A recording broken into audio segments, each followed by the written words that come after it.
City Connect when you go.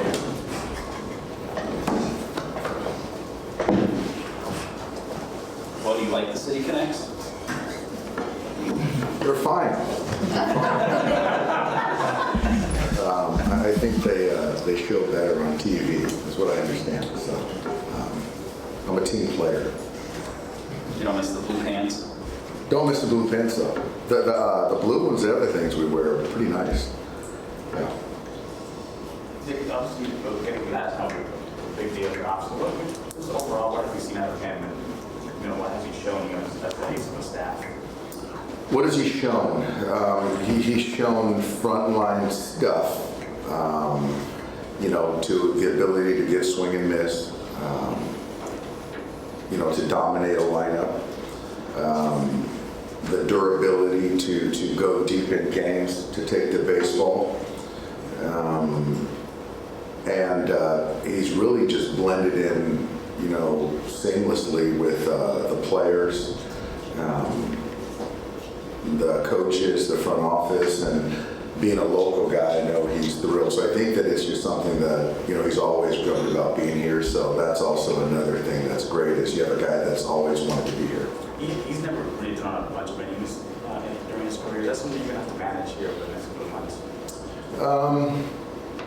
I don't know that answer. I guess yes, we're going to manage it, but I don't see it as something where we have to essentially, take them offline, skip a start, something like that. I think that for us, we're very mindful of how he's feeling after every start, going into each start, and I think that's kind of how we're trying to approach it. I don't think that there's one way to manage Tyler. That's the right way. And so I think it's just the open lines of communication with him and with the training staff. How would you evaluate the performance of the team since Muncy and Yamamoto has been out? It's been good. It's been good. I think the thing for me is, the way we play. I love the fight. The results have just been, I think, is sort of middle-ish 500. I get it, but we're still trying to win every game. So I like the way that the guys are playing and competing. Is there one player that you're looking to step up in the absence of Muncy, or is it more of a team effort by committee? It's a team effort. It's a team effort. I think that obviously Shohei and Freddie have been swinging the bats extremely well. But it's got to be a collective effort. Obviously Shohei had a big night last night, and we scored 2 runs. So it's everyone's got to do their part. We got to play good defense, and we need a good pitching performance as well. At this point in the season, you've got a big division lead, and everybody's thinking October. Do you kind of have to be sensitive that players don't treat this as the dog days and maybe let down just a bit? You certainly have to be mindful of it. I wouldn't expect that from our guys, as we've been through this a lot. We're focused on each game, and I think that that's the way to kind of manage looking too far out. And then it's my job to manage, the playing time and the workload from position players and pitchers. But their job is to be ready to win a game each night. Did Clayton throw a bullpen today? He did, and it was kind of just a little light. So we'll see. I know there was a little bit of soreness after his last outing, so he touched it, and so we'll see, what that means going forward. I'm sure you're not big surprises to about Clayton, but how would you describe the way that he's attacked rehab this time around? He attacks it like anything, head on. I don't think anyone cares more, prepares better, and so we're just not a complete ball club without him. So I'm just very happy with him and hope that we just got to be smart. So making sure that he's right when he gets back. That's the most important thing. It's kind of human nature to kind of look ahead, but is he a guy that's been about staying present and kind of focusing on the process? Yes, he is. I think that's one of his superpowers, is appreciating what he's done, who he is, what he's trying to do, but being in the moment is a superpower of his, certainly. Is there a possibility that the rehab gets pushed back a little bit?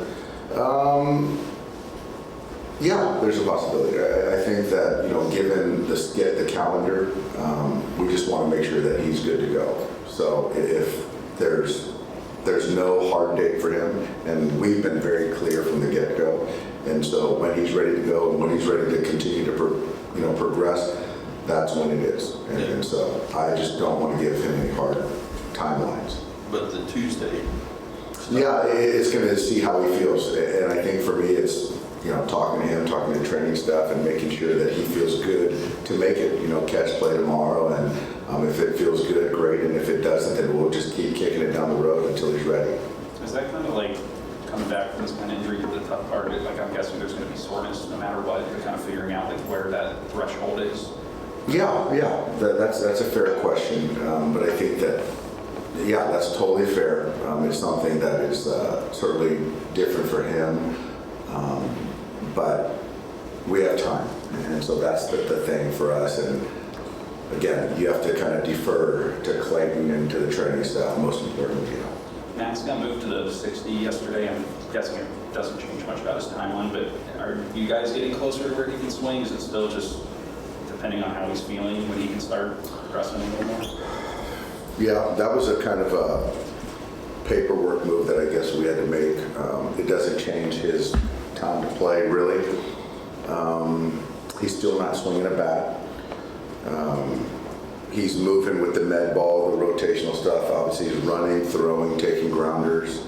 So all that stuff is in line. But, the big variable is swinging the bat and taking live at bat. So I just don't know when that'd be. I mean, obviously, that Detroit series, it pushes him essentially past the All-Star break. I think that's what the 60 does. And so that's kind of where my head is at.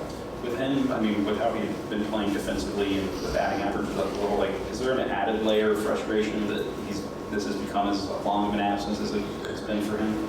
Yes, and more for him than us. Obviously, for us, it's nice to have him in the lineup. But for him, that was, I remember when it first happened, we were even contemplating not making it an IL.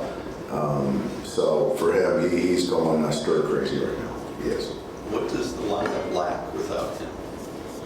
It lacks potential slug. It lacks, a guy that's going to get on 38% of the time. It lacks just the consistency of the left-right to kind of manage the starter as well as the bullpen. And so just that kind of continuity 1 through 6 is what, certainly we haven't had without him. Is there more, does it have more of an impact when he's out than maybe we realize just based on his statistics? Yeah, it does. And why is that? I think with Max, certainly there's some strikeouts in there, there's some swing and miss, but I just think that having the presence of a guy that can change the game with one swing, and it puts guys, in my opinion, in their rightful parts in the lineup, and it just adds a little bit more length instead of kind of piecemealing the 5-6 and trying to beat the starter, where you just know that having a guy like Max in there, first left, first right, when he's in there, they have to approach our lineup differently. You kind of mixed and matched at multiple positions, including third. Is Miguel Vargas like a possibility at third? I know he played it previously, or is he kind of strictly outfield now? I know he's been taking some grounders over there just to work on his hands, his feet, but right now, I think that in this moment in time, he's going to focus on playing left field versus left-handed pitching. Yeah. Jay, where's Tony Gonsolin in the process? He is. He's at CBR. I know he's throwing and playing catch. I don't know if he's throwing pens. I'm not sure. I know he's moving his arm, but it's something for us. That's a 25 situation. Okay. Dustin May, is he doing it? Dustin threw a pen this week, and it was really good. So he came out of it really well. So that was really promising. And so Gratterall threw a pen as well, really promising this week. So, our expectation is at some point in time to get both those guys back this year. Either one of them in your rehab? Excuse me? You don't know when you're starting to rehab. Obviously, with Dustin's build up, it would probably be, with that Gratterall, but I just don't know when that would be. What's the start of pitching for Chicago? Shoot, I think we're going to stay online, Bill. I don't know. I mean, I'm trying to just get through today. I don't see us inserting anybody. I think it's just going to be whoever was after class right now, to be quite honest with you. Paxton? There you go. Dave, you mentioned Yes. Muncy is going a little bit stir crazy. What do you do to counterbalance that with players who are trying to just make it back to stage? I think it's a chance that they get a bonus time with their family. He's got 2 kids, and he comes here, roots on his teammates. We don't have guys go with us on the road if they're not close. So I think for me, it's just pour into your family and try to take advantage of it, because we don't get time with our family very often during the season. Sunday's a rare day off. What will you be doing?